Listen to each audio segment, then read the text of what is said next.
I understand the anxiety of others about getting a COVID-19 vaccine.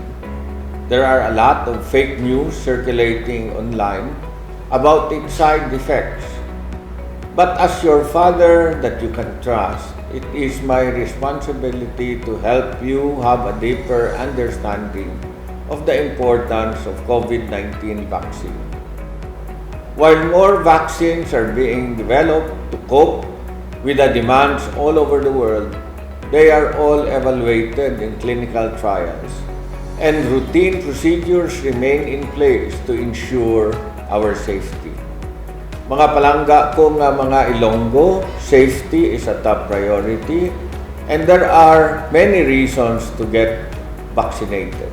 If you get a vaccine shot, the risk of getting COVID-19 is a lot lesser, and it will keep you from getting seriously ill even if you catch COVID-19. Subong base gapamangkot kamo.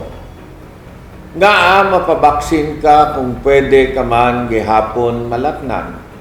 Getting vaccinated yourself will protect people around you, particularly people at increased risk for severe illness from COVID-19. You don't want to be a carrier and cause other people's illnesses.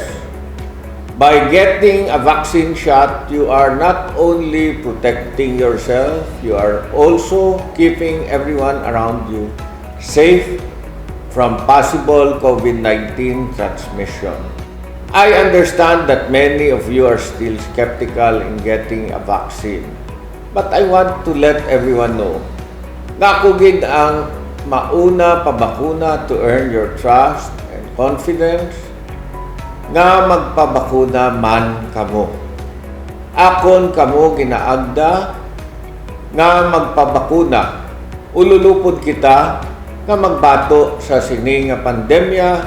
Ululupod man kita nga mangin maayo ang lawas kag mag-amat-amat balik sa normal. Kag bilang inyo amay, akon ipakita sa inyo nga hilway gid magpabakuna. Gani, Bato Iloilo, Mapabakuna.